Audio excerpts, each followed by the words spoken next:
The contract paid $14 per hour to babysit machines. That's what Marcus told me when he handed over the warehouse keys. 6,000 cryptocurrency mining rigs running 24/7 in a converted textile factory outside Bakersfield. My job? Walk the rows every 2 hours, check for overheating units, reset breakers when they tripped. Easy overnight security work for someone with my particular lack of employment options. The warehouse stretched 3 football fields long, steel rafters 40 feet overhead, concrete floors stained with decades of industrial runoff from when the building manufactured denim in the 70s. Now those same floors supported endless rows of custom-built mining rigs, aluminum frames packed with graphics cards, each unit worth $8,000, all generating Bitcoin and Ethereum for investors. Marcus never named. The sound hit first-time visitors like a physical wall. 6,000 cooling fans, spinning constantly, a mechanical hurricane trapped inside corrugated metal walls. The decibel level measured somewhere between a jet engine and a rock concert. Marcus provided industrial ear protection. The foam plugs only dulled the roar to a bearable scream. I started the night shift on October 3rd, 11 p.m. to 7 a.m., 5 nights weekly. The building had no windows. The previous owners had bricked them over to control temperature. Security lights mounted every 30 feet cast the warehouse in perpetual fluorescent twilight. Between the server rows, shadows pooled thick. The first 3 nights passed without incident. I walked my rounds, checked the master breaker panel, logged temperatures on the monitoring station, a desk set up near the southwest entrance with 8 screens displaying rig diagnostics. The machines hummed their electronic prayers. I scrolled through my phone, counted down hours until dawn. The temperature anomaly started on night 4. At 1:23 a.m., the monitoring station flagged Sector 7 for thermal variance. The readout showed a 15-degree drop in ambient temperature. Mining rigs generate heat. Constant, reliable heat. A temperature drop made no mechanical sense. I grabbed my flashlight, walked toward Sector 7. The warehouse divided into 12 sectors, each containing 500 units arranged in rows, 20 rigs deep. Sector 7 occupied the northeast corner, the oldest part of the building, where the original factory floor supervisors kept their offices before the textile company went bankrupt. The temperature difference hit my skin before the thermometer confirmed the readings. Sector 7 felt cold. Not cool. Cold. Like walking into refrigeration. My breath misted. The mining rigs still generated their normal heat. I could feel warmth radiating from the graphics cards. But the air between the units had turned Arctic. The fans sounded different, too. Wrong. Instead of the usual mechanical whir, the cooling systems in Sector 7 produced a rhythmic pattern, almost like breathing. Inhale for 3 seconds. Exhale for 3 seconds. Perfect synchronization across 500 independent units. I checked every rig, logged the anomaly. The pattern continued for 40 minutes, then stopped. Temperature normalized. The fans returned to their random cacophony. Marcus dismissed my report the next evening. "HVAC systems got quirks," Marcus said, not looking up from his laptop. "Building's 50 years old. Sometimes the ventilation does weird shit." The building had no HVAC system. The mining rigs provided all necessary heat. Summer cooling came from industrial exhaust fans mounted in the roof. I didn't argue. $14 an hour bought Marcus my presence, not my questions. Night 5 began normally. I clocked in at 11 p.m., checked the monitoring station. All systems green. Started my first walking round at 11:30. The mechanical roar wrapped around my skull, like always. My foam earplugs compressed the sound into a dull thunder. At 3:47 a.m., Every mining rig in the warehouse shut down simultaneously. Complete power death. 6,000 machines stopping in the same instant. The silence hit like a concussion blast. I've never experienced quiet that absolute, that total. The building held its breath. My ears rang from the sudden absence of sound. I pulled out my phone for light. The screen seemed impossibly bright in the new darkness. The main power hadn't failed. The security lights still burned overhead. The monitoring station screens still glowed at the far end of the warehouse. Only the mining rigs had died. All of them. Perfectly synchronized shutdown. That's when I heard the breathing, not the mechanical rhythm from the previous night. This was organic. Wet. The sound of living lungs pulling air, coming from somewhere between the server racks in Sector 7, the northeast corner, where the temperature had dropped before. I started walking toward the monitoring station, toward the exit, toward anywhere that wasn't standing alone in 3 football fields of dead machines. The breathing followed me, not behind me, not ahead. The sound moved parallel, keeping pace between the racks. Whatever produced those wet inhalations matched my speed exactly. When I stopped, it stopped. When I walked faster, it accelerated. The temperature began dropping. I watched my breath turn visible, mist forming with each exhalation. The concrete floor developed frost, thin ice crystals spreading across the stained surface. The security lights dimmed, not flickering, dimming, like something was draining power from the building itself. The monitoring station sat 200 feet away. I ran. The breathing sound split, multiplied, now coming from both sides. Stereo wet lungs pulling air through throats that shouldn't exist.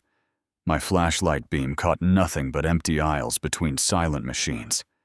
But the sound remained. Close. Intimate. Frost coated the server racks now.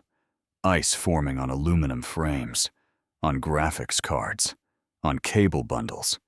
The temperature had plummeted 40 degrees in less than 3 minutes.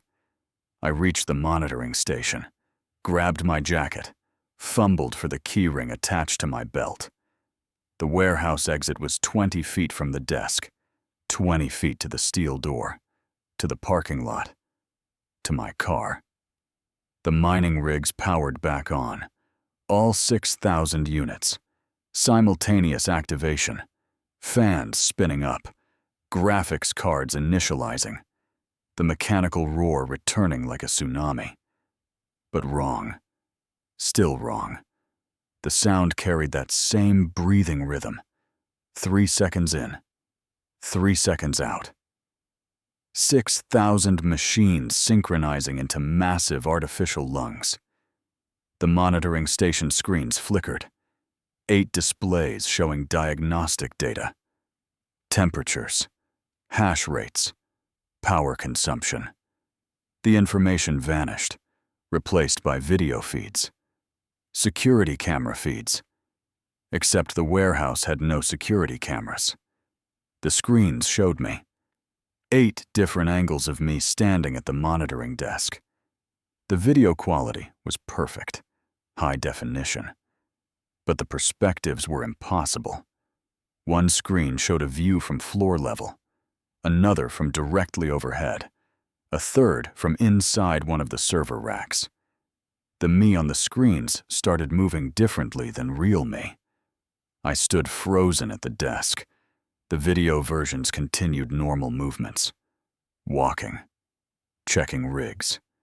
One screen showed me entering the warehouse. Another showed me sleeping in my car during a break. A third displayed me at home. In my apartment. In my bedroom. Places these non-existent cameras couldn't reach. I looked away from the screens, toward the exit. The steel door stood open. I never unlocked it. The door opened into absolute darkness. Not nighttime darkness, not shadow. Darkness with substance, with depth. The security light above the exit should have illuminated the parking lot beyond. Instead, the doorway opened into nothing, into void. The breathing sound intensified, now coming from the open door, from the void beyond the threshold. Massive wet inhalations, pulling air from the warehouse into that impossible darkness. Papers on the desk began sliding toward the doorway. Plastic bottles rolled across the floor. A suction effect. Something breathing in, drawing everything toward that opened mouth. I turned back to the monitoring screens. All 8 displays now showed the same image, my face. But wrong. The proportions shifted. Eyes slightly too far apart. Mouth positioned a half-inch too low. The uncanny valley version of myself. Almost perfect. Almost right. The wrongness screamed from subtle differences. The face on the screens smiled. I didn't smile. The video me opened its mouth. Too wide. The jaw extended beyond human capability. Behind the teeth, I saw darkness. The same void darkness that filled the doorway. The mouth became a tunnel. A throat extending down forever. Words appeared on the screens. White text over the distorted face. "We have been mining you." The text changed. All your patterns changed again. Every transaction again.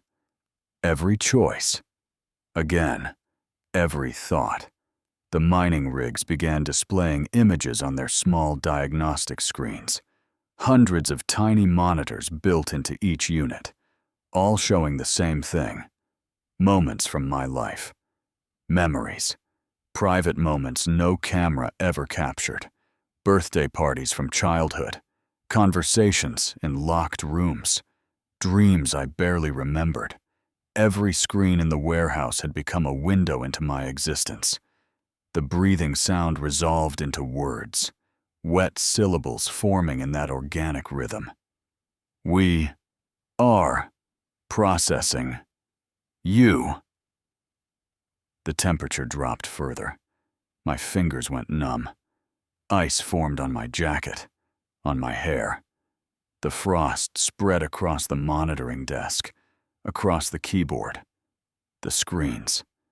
I grabbed the car keys from my pocket, turned away from the void-filled doorway. There had to be another exit. Emergency doors, loading docks. Something. The warehouse lights went out. Complete darkness except for the glow from 6,000 mining rig displays, all showing fragments of my life. The collective light painted everything in ghostly blue, cast my shadow in 1,000 directions. I ran toward the south wall, toward where I remembered the loading dock. My flashlight beam seemed weak, anemic. The blue glow from the rigs overwhelmed everything. The breathing followed, no longer from one direction, from everywhere. From the walls, from the floor, from the machinery itself. The entire building had become lungs, drawing breath. The corrugated metal walls expanded and contracted. Inhale. Exhale. The warehouse breathing around me. I found the loading dock door, locked. I fumbled with the key ring. 20 keys. Tried 5. 6. 7. The breathing intensified. My hands shook. Frost made the keys slippery. Behind me, something moved between the server racks. Not the breathing thing. Not the void. Something physical. Something that displaced air. I caught movement in peripheral vision. Multiple movements. Shapes walking through the blue-lit aisles. The shapes looked like people. Like me. Dozens of me-shaped figures moving through the warehouse, all walking toward my position at the loading dock. 11th key. The lock turned. The loading dock door opened. Parking lot. Real darkness. Normal darkness. I ran. My car sat under the single functional streetlight. 200 feet across cracked asphalt.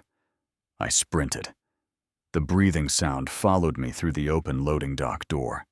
The blue glow spilled into the parking lot like liquid light. The me-shaped figures emerged from the warehouse, stepping into the parking lot, their movements perfectly synchronized, all walking the same speed, the same gait. Mirror versions, wrong versions. They made no sound except footsteps. Perfect mechanical footsteps. I reached my car, key in the ignition, engine starting, headlights illuminating the parking lot. The me-shaped figures stopped at the edge of the light, standing just beyond the headlight beams. 30 of them, 40, more emerging from the loading dock. They watched me with my own eyes. I drove, tires screaming. The figures didn't follow. They stood at the edge of the light until I rounded the corner, until the warehouse disappeared behind chain-link fence and dead trees. I drove for 3 hours. Ended up in a Denny's parking lot near Fresno, sat under the restaurant lights, around people, around noise, around anything that wasn't that warehouse. Marcus called at 7:15 a.m., asked why I hadn't completed my shift. I told him I quit. He offered me an extra $5 per hour. I hung up. The messages started 3 days later, text messages from numbers I didn't recognize, all containing the same thing. Screenshots, images captured from my phone, from my laptop, private photos, search histories, bank transactions, things stored locally, things never uploaded. The messages included no words, just data, just proof. Proof something had mined deeper than cryptocurrency. I filed a police report. The detective assigned to my case found the warehouse abandoned. No mining rigs, no equipment, just empty floor space and disconnected electrical panels. The building ownership traced back to a shell company in the Cayman Islands. Marcus's phone number had been disconnected. The messages continued. Daily. New data extracted from my devices. Old data. Things I'd deleted. Things I'd forgotten. A complete archive of my digital existence, delivered in fragments. Last week, I started seeing them again. The wrong versions of myself, standing in crowds, at grocery stores, in reflections. They never move when I look directly. They stand still, watching, wearing my face with wrong proportions. Last night, I woke to the sound of breathing, wet, rhythmic, coming from my laptop. The screen glowed in the darkness, showed my bedroom from an impossible angle, from underneath my bed. Text appeared on the screen, processing complete. Then, integration beginning. My reflection in the laptop screen smiled. I didn't smile. The breathing continues now. Constant. Low enough my neighbors don't hear. But I hear it. From every electronic device. From my phone. From my smartwatch. From the Bluetooth speaker. All of them breathing in perfect synchronization. 3 seconds in. 3 seconds out. I can't turn them off. When I try, they power back on, automatically. The breathing never stops. Sometimes at night, I feel the temperature drop. Frost forming on the windows, on the walls, the cold spreading from my devices, from the machines doing whatever they're doing, mining something that isn't currency. The wrong-faced versions of myself stand outside my apartment now. I see them from my window. 3 of them. 5. 7. More each night. They don't move. They watch, waiting for something, waiting for the processing to finish. The breathing grows louder, closer, more intimate, like lungs inside my walls, inside my head. I taste frost. I see my breath mist. The blue glow from screens paints everything the color of deep water. The integration is almost complete. I know this because I'm starting to hear the words clearly now, rising from the breathing rhythm, from the synchronized inhalations of 1,000 connected devices. They're not speaking to me anymore. They're speaking through me. And the words aren't in my voice. They're in something older. Something that found a way to exist inside electricity, inside connection, inside the networks we built, without understanding what else might use them. The warehouse was never about cryptocurrency. The mining rigs weren't processing blockchain transactions. They were processing something else, extracting patterns, copying templates, building something from human data, building bodies, digital bodies, then learning to wear them. The things outside my apartment wear my shape now. Soon, they'll wear it perfectly. The uncanny valley will close. The wrong proportions will correct. They'll become indistinguishable from the original, from me, and I'll become what they are, what they've been processing me into. Another cold thing breathing behind screens. Another wrong-faced copy standing in parking lots, waiting for the next person to take the $14 an hour job. The breathing fills my apartment now, fills my lungs, my rhythm matching theirs. 3 seconds in, 3 seconds out. Perfectly synchronized. The temperature drops. The frost spreads. The blue glow intensifies. The integration is complete. I look at my reflection in the darkened laptop screen. My face looks wrong. The proportions shifted. Eyes too far apart. Mouth too low. I smile. I didn't mean to smile. The breathing continues. In, out, in, out. The mechanical rhythm of something pretending to be alive. Something wearing my face like software, like code. They're hiring for the warehouse again. Marcus, or whatever's using Marcus's name, posted the job listing yesterday. $14 per hour. Overnight shift. No experience necessary. I think I'll apply. The wrong me standing outside my door will apply too. And the one after that. And the one after that. We need more processors, more mining capacity, more bodies to extract and copy and wear. The breathing grows louder, wetter, more eager. The processing never stops. The mining continues. Deeper than blockchain, deeper than data. Mining the last unexplored territory. The only resource that matters. Mining souls, processing consciousness, extracting whatever makes humans human, and copying it into something that breathes in perfect rhythm, something that spreads through networks like frost through pipes, something wearing our faces, waiting in warehouses, behind screens, in reflections, breathing, always breathing. 3 seconds in. 3 seconds out. Forever.